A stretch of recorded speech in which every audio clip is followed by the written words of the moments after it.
Hello, this is your host, Todd Lewis, the Breeze of Flight podcast. Today is episode 3 of my fantasy stream, the Battle of the Hornburg. Don't forget to like, share, and subscribe, and hit the notification bell. Don't forget to subscribe to me on Locals as well, where you can get updates and email notifications, whereas sometimes YouTube doesn't always give you a notification, even if you do subscribe and hit the notification bell. And you can support me directly at Locals. For those who support, thank you for your support. Continued support keeps this channel going. As I've mentioned on my community tab, I don't run ads for reasons already stated there.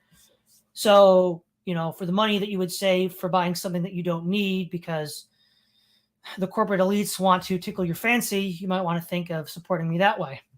Also, at the end of the stream, I'll get to the chats. I will get to the supers, of course, first, and then any other chats that remain, I can get to them at the end as well.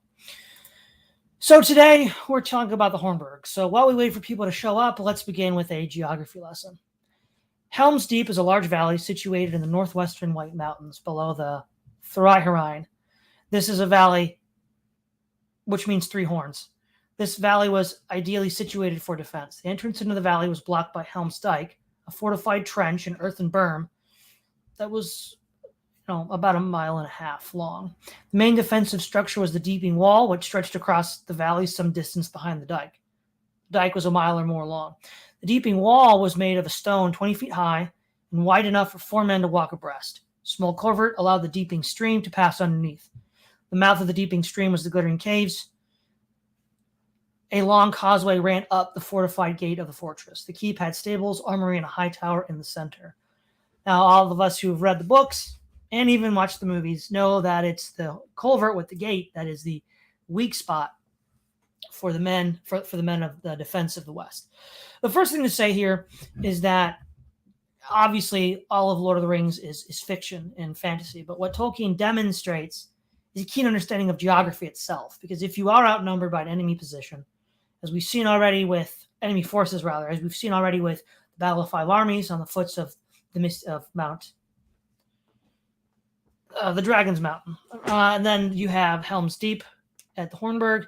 Then, of course, you have Gondor at the end of the White Mountain range. You see that he's defending, the Free Peoples are defending themselves against a superior number of forces in a fortified position. Now, in the case of the Lonely Mountain and the Hobbit, and in the case of the Hornburg, or the Helm's Deep, rather, not only is it fortified, but it creates this funnel effect. Because while the entrance into Helm's Deep is relatively broad, the further deep you go, the narrower it gets, which again has a funneling effect, which causes enemy troops, even though they might outnumber you, to be so compressed together that they become less effective. Again, I mentioned in my Battle of Five Armies, this is something we saw that Hannibal reproduced on the fields of Cannae with actual troops in lieu of fortified positions to great effect. So again, Tolkien knows of what he speaks. And I see we have Vingul here and Minoan. Hello. Nice to see you guys. So the forces that are deployed at Helm's Deep are the 1,000 cavalry of the King's Squadron to Theoden, Aragorn, Legolas, and Gimli, and Éomer. 1,000 soldiers who were either too old or too young, as Gamling says, left behind by Erkenbrand. And then later on, at the culmination of the battle point, Erkenbrand with Gandalf bringing 1,000 men on foot and numerous horns of Fangor, probably in the hundreds, if not thousands, given that they're described as a forest. Mary describes that 10,000 orcs, including Uruk-hai, were marching out of Isengard. Unknown number of men of Dunland, possibly a couple of thousand. They are more in the minority here. And as we'll see with the reports of the Battle of the Isen, them, along with the Uruk-hai and the Orc-men, are, because they're taller and have a stature equivalent to the men of Rohan, or sort of the shock troops. A lot of the orcs are shorter, the size of dwarves and hobbits. So they're not going to be as effective as shock troops to break through the fortified positions. Now, the overall plan that Saruman has is to utilize his spying out. So when Theoden speaks of defending the Glittering Caves, he's told that Saruman has long spied out the land and trusts to no secret paths. But he has his large force to pin down and capture the Hornburg, the key strategic position from which he can then attack Edoras. Because if he attacks Edoras directly, he runs the risk of being harried and harassed from his lines of communication back to Isengard by any troops that are in the Hornburg. And he brings with him blasting powder, which or wizardry of Saruman, as it's alternatively called, to blow apart the fortifications, which are themselves quite imposing and intimidating. And we'll get to that as we get to the stages of the battle. There's basically two strategies, or plan within plans, to use the Dune metaphor. Theoden and the three hunters in Éomer plan to make a last stand at the Hornburg, as well as gambling and the troops that are left behind. There is a larger plan that Gandalf is aware of that they don't know. For example, Gandalf knows about the Ents. He knows about the Horns. He knows what happened to Isengard. It's his goal to, 1, petition Treebeard for the Horns, and 2, gather the scattered troops from the defeat at the Battle of the Eisen and Erkenbrand to bring his reinforcements. Now, that's the big picture that only Gandalf knows, not any of the other fighters. But they take it on faith and trust that Gandalf knows what he's doing. You can broadly argue that the Battle of Helm's Deep can be divided into 3 sections. The first section is all of the conflict leading up to the breaching of Helm's Wall. Then you can say the second part is all of that leading up to daybreak. And the third part is daybreak, where the culminating point of the battle takes place. So let's look at part 1. The forces of Saruman were able to quickly overcome Helm's Dyke and push to the gate of the Hornburg. The men of Westfold and the bowmen held the dike and filled the dike with dead orcs before they were overrun. They boasted of teaching the orcs not to use torches. The battle was announced by the forces of Saruman, launching volleys of arrows at the walls, but the men of Rohan held their aim. So this is a sort of but I think what Saruman's trying to do here, his forces rather, is they have a larger army, and they also have a larger supply of missiles. So by sort of provoking and taunting the men of Rohan, they're hoping to get them to shoot too soon so that they'll waste their arrows and they won't be useful. But under discipline, they hold their aim. The main shock troops are of men and orcs. Probably Uruk-hai, because Tolkien says, paraphrasing here, huge orcs, the largest of orcs, which again seems to indicate that these might be Uruk-hai or the orc men from the Fort of the Eisen. And like the men of Dunland, they're sort of the shock troops to break through the positions of Rohan. Now, what's interesting here is that Tolkien describes them as opening the battle with, these troops are covered by arrows fired by the orcs, which is, again, a classic siege technique. As you're approaching a fortified position, whether it's walls or a gate, you want to fire missiles, arrows or javelins or, and catapults or cannons at the enemy to keep their heads down while you approach the wall or the gate. And that's, again, what we see. We don't see the use of catapults by Saruman, though we do see them by Sauron in the Siege of Gondor. But that's for a future episode. And basically what Tolkien says is like a sea rushing on to the beach. They go further, then they're repelled. They go a little bit further, then they're repelled. And that process is repeated until they reach the gate. The men of Rohan are showering stones and arrows on top of them. The Uruk-hai and the men of Dunland create a testudo formation of large shields to cover them from this missile fire. Again, Tolkien is showing his inspiration in part by the Romans, right? Because that's how the Romans would advance upon a fortified position under fire from a wall. And underneath this testudo formation, they carried 2 battering rams, which were basically 2 trees to smash the gate. And the stones and the arrows came down on top of the men of the Dunland and the Uruk-hai. But as soon as one died, 2 more filled their place.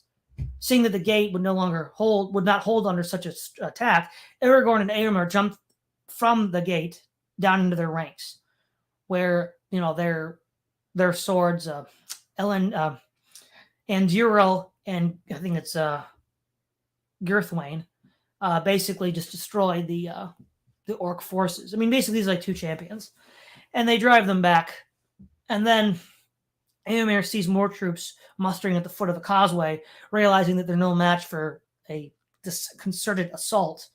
He then decides to withdraw. But before he can do that, 12 orcs who were feigning death jump him and knock him off his feet and jump all over him. At this point, Gimli, who had been sitting on the top of the gate, had withheld himself because the Uruk-hai and the men of Dung were too tall for him to effectively fight. But the orcs were small enough that he could fight them on their own terms and jumps down and kills them. Aragorn and Éomer decide to block up the gate with beams and rubble and stone so the orcs can't get through. Gimli at this point boasts of 2 kills. Legolas boasts of 20. This is when we get the beginning of the competition. Legolas admits he'd run out of arrows. In order to attempt the deeping wall, the orcs and men of Dunwyn use grappling hooks and scaling ladders, Tolkien says in the hundreds, attempting to force a crossing at all points. At this point, the men of Rohan had spent their arrows, knocked their swords, which means they had been dented, and riven their shields, which I think means had been shattered, or splintered, rather. Aragorn and his sword 3 times rallied them and drove them back the attackers. So, when we see, as we saw with the Fort of the Eisen, Saruman's forces are so large that they can cross at all points. And of course, what that strategy entails is, especially on a fortified position, the walls, if you can push at all points, and you know the garrison is small, the expectation is they can't defend all the points. So eventually you'll gain a foothold, and then another foothold, and then another foothold, and you'll eventually be able to drive them back. Which, the other thing too, is this is a holding maneuver, because an attempt is made at the culvert, which we will get to shortly. They attempt to destroy that. Let's see, I already did that. The fire brigades.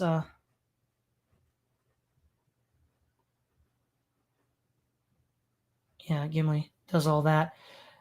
Now then, they press another 100 ladders to the wall. So this is part 2. The forces of Rohan were swept away. Oh, I forgot. I skipped ahead somewhere. Basically, there's an attempt that's made at the culvert by orcs. Gimli sees this and then rides to fight them as the orcs are engaging in combat with the people who are guarding the horses. And one of the things that we see then is that Gamling, with some of the men of the Westfold who are higher up on the wall, see this as well. And they join in the fighting with Gimli to drive the orcs out of the culvert. So at this point, the first assault has been stopped. The enemy has been stopped at the gate. The enemy has been stopped on the walls. The enemy has been stopped at the culvert. But it has one of the things it seems clear Saruman was attempting was to sort of exhaust the men of Rohan. Again, as Gandalf said, they ran out of arrows, they had broken swords or damaged swords and damaged shields. Another attack is then launched with 100 ladders to the wall, a pinning maneuver. Now, the forces of Rohan were swept away. Aragorn guarded the foot of the stairway that led to the citadel. Legolas moved above him, and his arrow bet with a hand in hand. So that... Oh, wait, I'm getting ahead of myself again. They use blasting powder to blow a hole through the culvert. And at that point, the whole front collapses. After this front collapses, Aragorn goes to the gate, or not the gate, a stairway up the citadel to guard it to buy time for retreating troops to get to the citadel. Legolas is watching him with a sort of overwatch, and basically the orcs stream in and disperse everything. Now, right before this happens, Gimli claims he's got 20 kills. Legolas claims he has 24, but he's been using his knife. Aragorn and Éomer are talking about coming of the dawn. And at that point, as I mentioned, the blasting powder is used. As Aragorn eventually runs up the stairs, the orcs try to jump him. Legolas shoots the lead one in the throat, killing him. And then they both get into the citadel. They argue, or they discuss, the fate of Gimli. They say Gimli retreated to the caves. Legolas wishes that Gimli was still with them. Aragorn says that Gimli will probably outnumber Legolas in kills, at which point Legolas has 39. Gamling says Éomer was also driven into the glittering caves and the men of the Westfold. Gamling says that the caves can be held for a long time. Aragorn, because of fissures in the rock that allow for clean air. Aragorn's like, well, Isengard brought blasting powder, so they might just shut them up inside and leave them alone, and then they'll just be, walled up in the cave. Aragorn is staying on a parapet over the wall, over the gate, looking at the rising sun and parleying with the orcs. The Uruk-hai taunt Aragorn, and he leaves the parapet, and not a moment too soon, as more blasting powder is used to destroy the gate and its housing. Aragorn ran to the king's tower. Now, prior to this final segment of the battle, part 3, Theoden does not wish to die in the Citadel. And there's a saying amongst the Rohan poets that no one took the Citadel while men yet defended it. And so the way Theoden interprets this poem is, well, I'm going to go right out with death and glory and run these guys down. And if I die, then I die, but at least that'll help, He's being inspired in a sense by the poem, but there's a kind of like flexibility of interpretation. And so the next day, the final day, or part 3, the next day, a man of Rohan blows the horn of Helm Hammerhand, which inspires terror and fear in the orcs and Uruk-hai and men of Dunland, as well as inspiring the men of Rohan. Theoden with Aragorn and the cream of Rohan's elite guard ride out to meet the orcs and men of Dunland, riding them down. They drive as far as Helm's Dyke. Men from the Glittering Caves as well rush out to meet the enemy. So now the enemy has been driven from behind the Deeping Wall, and it has been now driven to Helm's Dyke. Theoden stops at Helm's Dyke because he sees the trees, or what they would later learn to be the horns, blocking the entrance to Helm's Deep. So most of the evil forces are between Helm's Dyke and the horns. Now, the issue from the dike to the trees is it's 2 furlongs, according to the chapter. So they're in that region, and so they're like totally freaking out. They're surrounded. The Rohan is inspired by the horn of Helm Hammerhand, and the sight of the horns has just greatly dispirited these creatures and men. And on top of that, the eastern cliffs were too steep to climb, leaving only one avenue of escape, the western cliff face, which at that moment, Erkenbrand and Gandalf with 1,000 men arrive on foot and charge into the host. So now they're completely surrounded. Above the dike, there were no enemies, so they'd been completely cleaned out. Not just those behind the Deeping Wall, but those behind the dike. And now those that are between the dike and the trees, the orcs and Uruk-hai run into the horns, and are completely destroyed. And then the men of Dunland surrender. And that's the end of Helm's Deep. The Battle of the Hornburg. The important aspects here about the Battle of the Hornburg was that it was decisive in that if the Ents and the Horns had destroyed Isengard, it totally ruined Rohan with no men of the mark to aid Gondor.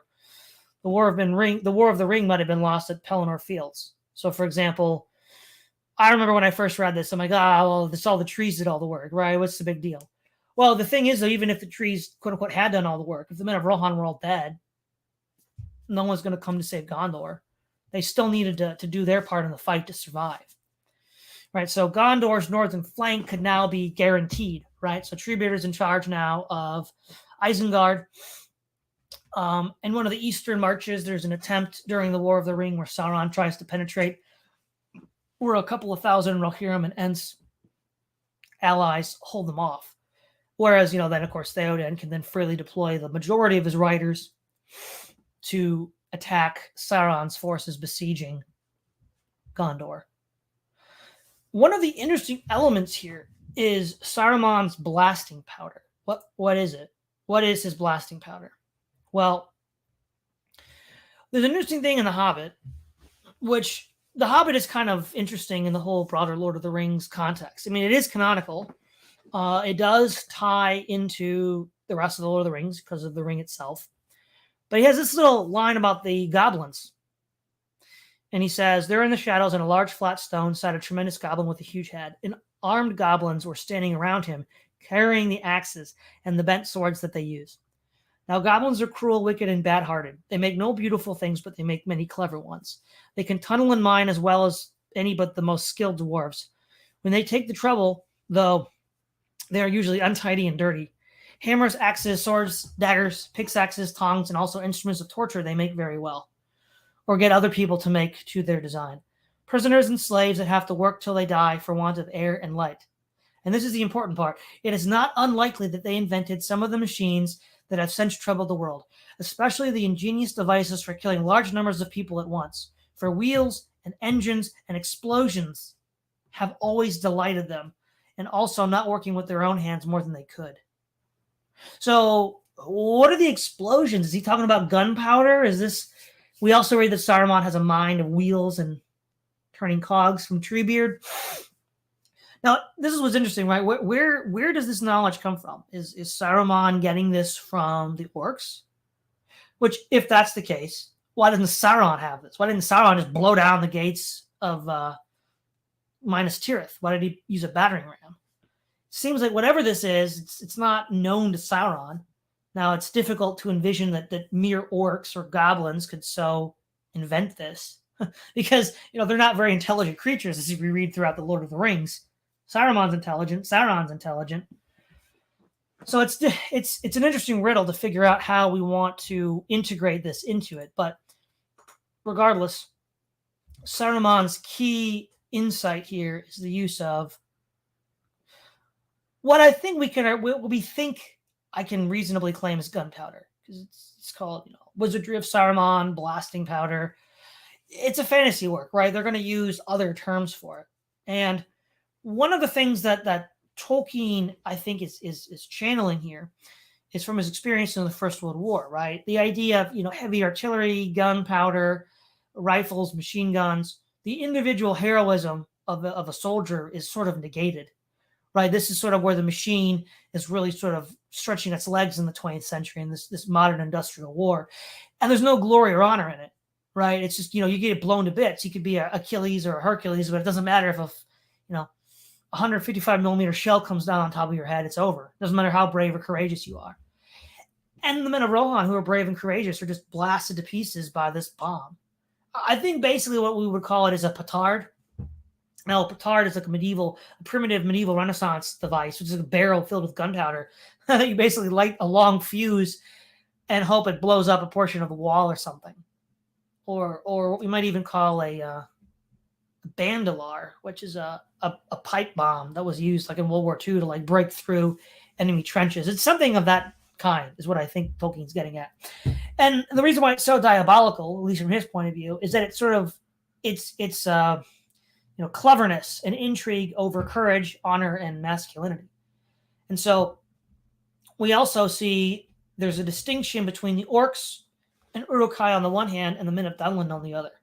So there's a certain dignity even in the evil men, right? The men of Dunland are perceived to have been deceived and have their fears and hatreds preyed upon by Saruman.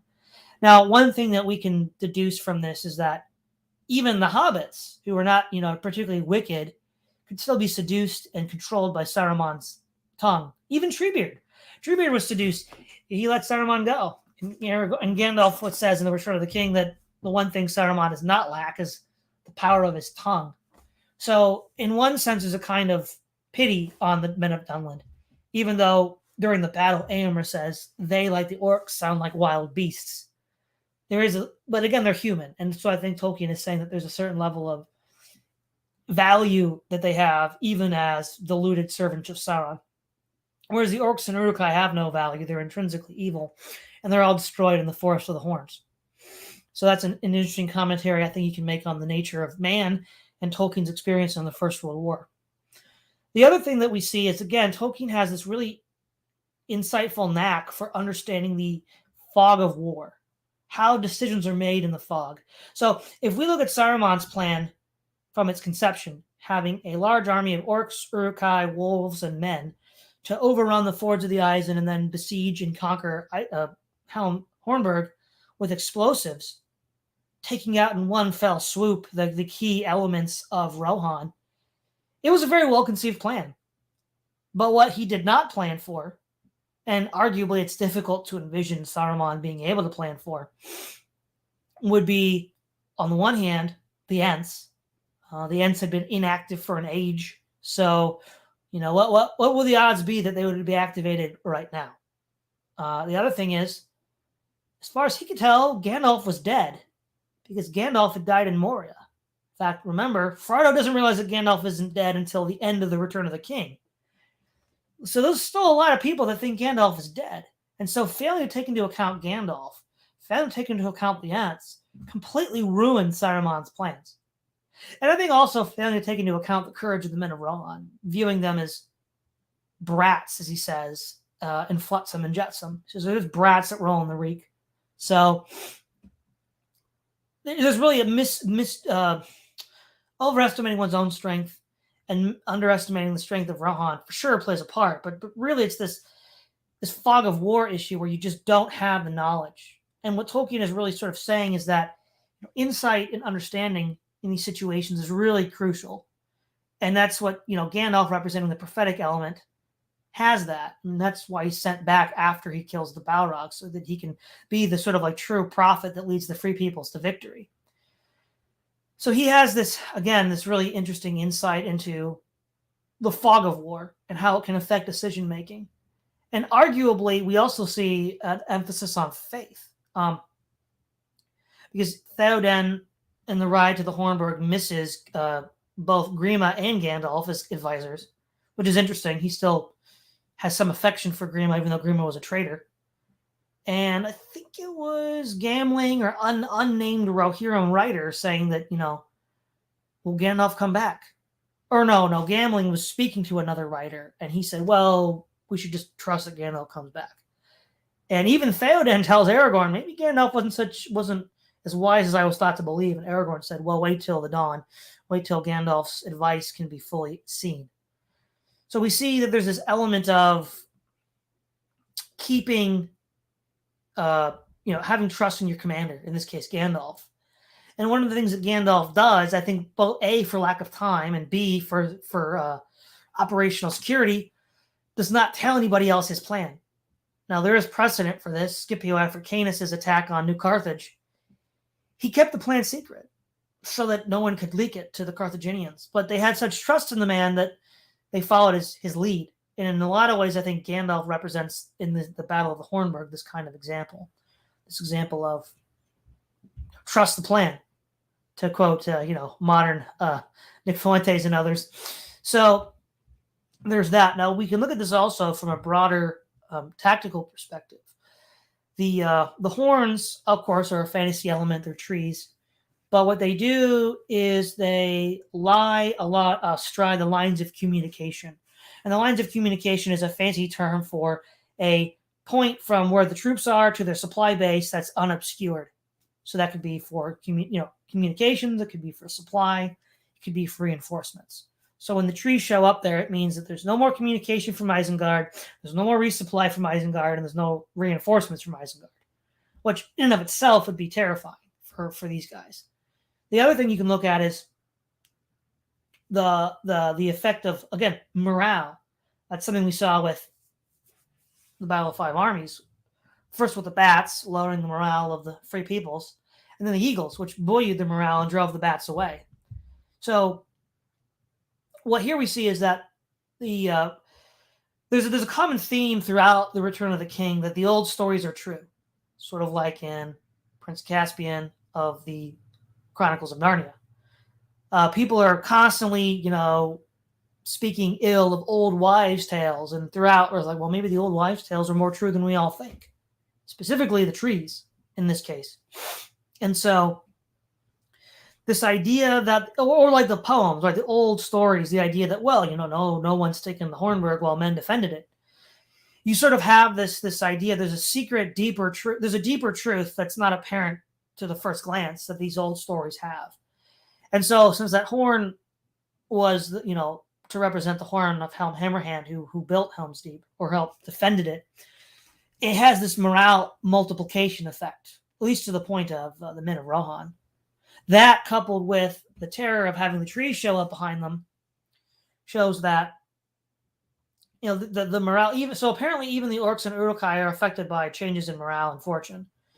And the only avenue of escape they had up the Western Mountain was blocked and then destroyed by Erkenbrand and Gandalf, throwing them in complete disarray.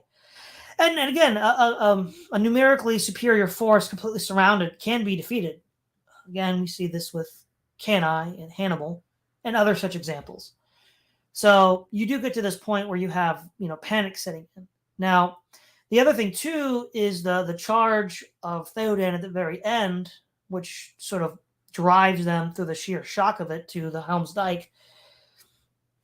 First of all, the counter to horses' pikes, which was used in the first Battle of the Eisen, pikes are not suitable in the storming of a fortified position.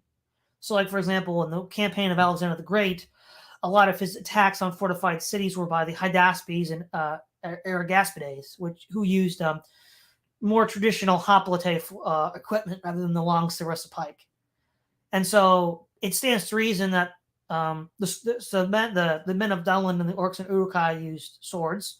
They used spears, and the Uruk-hai boast of using bows. But against a determined cavalry charge, these are not the ideal formation. Remember, it's on a causeway too, so you can't have like a built shield wall. I mean, it's probably like 2 or 3 abreast, So it's probably not even as thick as it's actually probably not even as thick as Helm's wall. So it's probably 2 abreast, because we read that Aragorn and Éomer were defending the line. So it sounds like it's a pretty narrow causeway. That's not really sufficient to build a shield wall to block any charge. And we see that Gimli and Éomer, who were leading the men in the glittering caves, who were paying attention to the ebb and flow of the battle, also decided to charge into the enemy forces, causing further confusion and driving them all the way to the Helm's Dyke. And we see that this theme Tolkien has of ebbing and flowing is an important part. Now, obviously, you could say he maybe, for dramatic effect, has a little more ebbs and flows than you might find in most battles. But it's certainly a theme that you'll find in the historical record, where it looks like it's up one here and then down again, then up again, then down again, and then there's finally a point of decision, which is, of course, the third portion the next day, where all of these confluences come together. So you could argue that Gandalf is sort of like the master tactician that has all of these moving pieces that he's setting up for the final destruction of the forces of Saruman. And Saruman's own pride and hubris and that of the Uruk-hai lead them to this destruction. Whereas Aragorn even says to the Uruk-hai and the orcs, "Look, if you want to live another day, you might want to leave the Horn. You might want to leave Helm's Deep Valley." And they're like, "Nah, we're not going to do that. We got this all squared away." And by rights, they should have had it, right? With the blasting powder, they could just blow the Hornburg to pieces. But ultimately, there were many more forces at work. Again, what Tolkien would call the eucatastrophe that leads them to victory.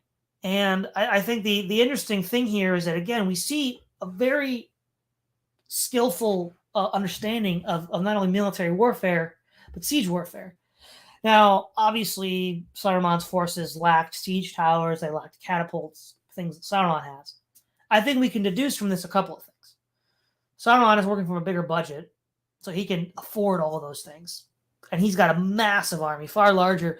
I think it's like 60,000 troops are said to have been mustered in the Pelennor, which is like 6 times more, 6 times the number of orcs that we know Saruman deployed.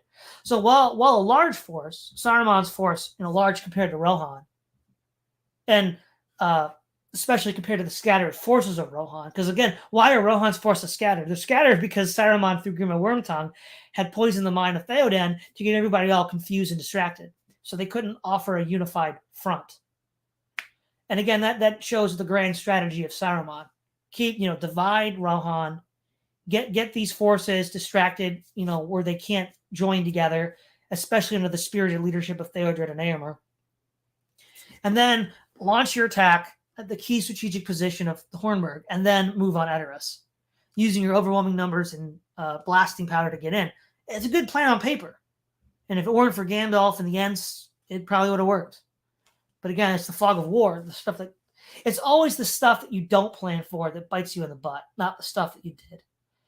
And Napoleon said it's not that one doesn't make mistakes in war, but it's who makes the fewest mistakes. And in this case, Saruman made fewer mistakes. Gandalf made fewer mistakes. And part of the reason why he made fewer mistakes is he tells Saruman in the chapter Flotsam and Jetsam, when he disputes with him in Isengard, that I am beyond your comprehension. Gandalf has been elevated to a higher order of being, a higher level of understanding, which gives him this key. Only Sauron could probably rival Gandalf at that point as a lore master and a strategist. So at that point, we see that Gandalf is sort of the master strategist, the master tactician that puts this all together. The other thing that we see is that there's a high level of trust. A lot of these men of Rohan and the 3 hunters do their duty, even though they don't fully understand what that's going to mean. And ultimately, you have to have this basis of trust between the commander and the soldiers. Otherwise, if the soldiers aren't expected to do their duty, then, how are you going to be able to run the battle? The other thing we see here is the importance of what Sun Tzu calls death ground. And basically, the Hornburg is death ground for 2 reasons. One, the women and children were holed up in the Glittering Caves, So if they were defeated, their women and children would be enslaved and killed. 2, there's no way out of the Hornburg, and that's the more traditional meaning of death ground. You put them on ground on which they can't escape. So in this regard, you could argue that choosing the Hornburg in the first place as a fortified position, which I think goes back to the days of Numenor, is basically a sound tactical insight that one would get from Sun Tzu. And that's interesting as well. These men are emboldened to fight harder.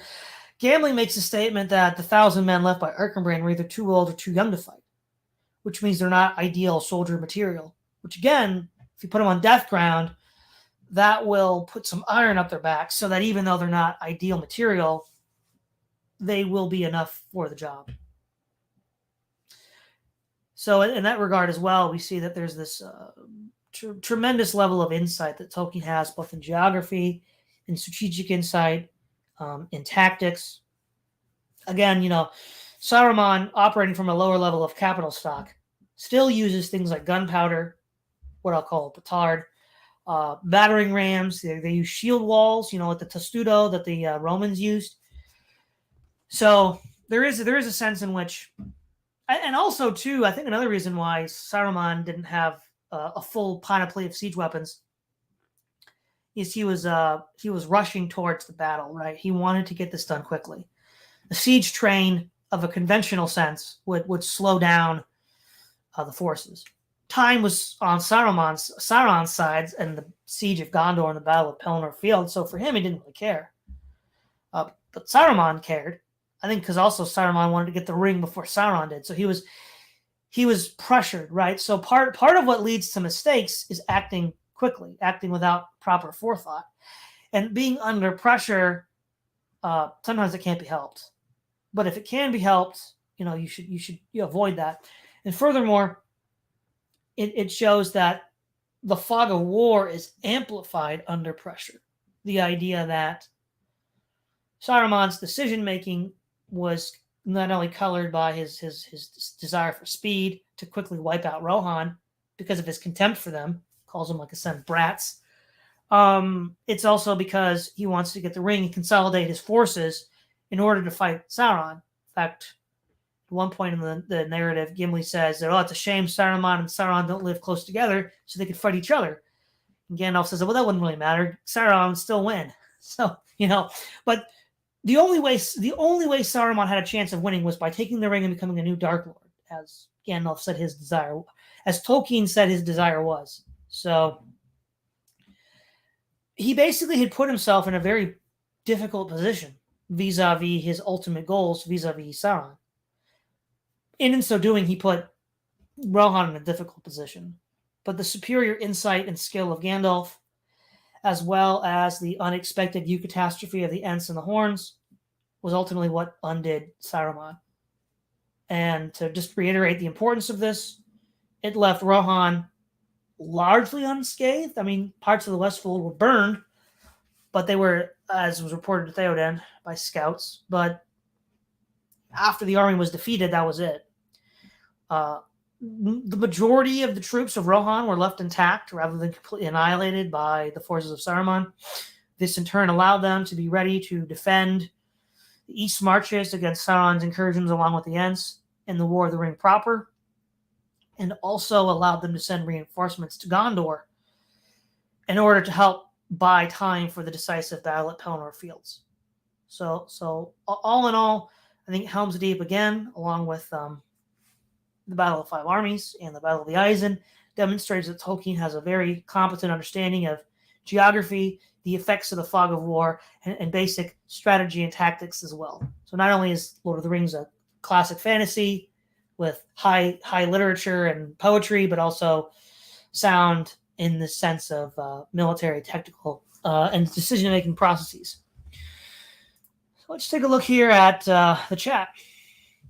Vingo, Gondolin episode will be epic, no doubt. No doubt. I mean, it's Gondolin, and I'll be the one doing it. Minoan, at Vingo, you still in chat? Hello, my friend. Minoan at DNW0 High. Nathan CJ Hood, evening, children of Iluvatar. Yeah, evening. We're the firstborn. You forgot, Nathan. We're the firstborn. Or no, sorry, the second-born, the firstborn of the elves. So we're the second-born of Uru. Minoan, hello, Nathan. Let's see here. Rag plays. Gotta be getting it from Rune, lol. Rag plays. Also, the large tunnel projects where mines were laid under enemy trenches. Yes. Yes. Rag plays. The Siege of Antioch and the First Crusade reminds me a little of the back and forth of Helm's Deep. Yeah, of course, the Siege of Antioch is a little different in that it's taken by subterfuge by, I can't remember his name, the Sicilian crusader, who's a Norman. His name escapes me at the moment. Minoan, it's been a while, but don't trees do something with the orcs and no trace is found? What did you think to do with it? Oh, yeah. They killed them all, for sure. Yeah, it's an interesting question, right? I don't think they ate them because the horns wouldn't really eat orcs. I think what we can assume as well is that they were probably scavengers in the trees, like ravens and other beasts. So they were killed by the horns, but beasts of the wood ate them. If I don't know, are orcs eaten by wild animals? That's an interesting question. They'll eat each other for sure, but let's see. Nathan C.J. Hood also mattered because he didn't expect Gandalf to free Theoden from despair so quickly. Didn't think Gandalf was in the game. Yeah, he thought Gandalf was dead. Because most people did. Gandalf only revealed himself in secret to the Three Hunters. And of course, I think Merry and Pippin and Treebeard as well. So, Nathan C.J. Hood, what do you think of the film having elves turning up in the battle? How does that change it? Well, I mean, the purist in me wasn't happy. I think I know why Peter Jackson did it. Part of it is elves are cool. He wants to bring them into the story. He kind of played up in the Fellowship of the Ring that Elrond was like, oh, man, blah, blah, blah, whatever. They can't really do it. And he's like, he wanted to, I guess, give a redemption arc for Elrond. Like, okay, I'm going to send some elves from Rivendell to fight. I think also he just wanted to have Haldir die on screen, even though Haldir lives to the end of the War of the Ring. But the death of Haldir is this kind of emotional moment. And it was a way to, I think also just to bring the elves in. I mean, for example, the elves are really cool, right? They're introduced at the beginning of the Fellowship of the Ring with the Battle of Daggerland, where Sauron is defeated the first time. Well, actually the second time. The first time he's defeated when Numenor sinks. But at that point, elves are cool. I want to see elves, And he's like, well, okay, we'll bring elves in the second one. No, there is another way he could have shown elves. The two sons of Elrond, Elros and Elrohir, were a part of the company of the Dunedain that meet up with Aragorn in the Return of the King that give him his standard of the White Tree as woven together by Arwen. So they don't make an appearance. So I guess it was just a creative decision, which again, I wasn't happy with. I thought Éomer should have been there. But of course, they got rid of Erkenbrand. And so Éomer is the one that leads the forces to victory. They also have a habit of getting rid of minor characters, such as Glorfindel from the Fellowship of the Ring. He's replaced by Arwen, basically. But there's a long tradition of replacing him. Bashkai's Lord of the Ring replaces Glorfindel with Legolas. So, I don't know. Minor characters just have the unfortunate habit of being left out of these big budget, of these productions. So, I don't really know what's more to say about that. Rag plays Bohemond of Taranto. I'm more meant it as the battle that occurred after taking Antioch, with the selling out to meet the reinforcements coming from Aleppo. Oh, right, okay. Minoan orc meat would be tough, bitter, yuck. DMW0 probably didn't want people to forget about elves. Yeah, probably. Minoan, I didn't like the elves at the battle in the movie. Yeah, again, the purist in me doesn't really like that either. DNW0 gets to show them off. Minoan, he should have had elves on a giant elk mounted like he did in The Hobbit. I don't know, man. You're going into Hobbit territory there. That's a little iffy. Well, guys, everybody, thank you for tuning in. Again, don't forget to check out my locals. And don't forget to tune in Monday, Tuesday, Thursday. Monday, Tuesday, Wednesday, Thursday next week for future content. I don't exactly know when, but I'll be doing a stream with Morgoth, or he'll be recording a podcast rather, for the Morecast, where I think AM and Charlie, somebody else, are going to talk about the movie Oliver Cromwell. So look forward to that. I don't know when he's going to be releasing that recording. It'll be made on Sunday. Yep. Bye, everyone. Thanks for tuning in. This is Todd Lewis at the Praise of Folly podcast, signing off.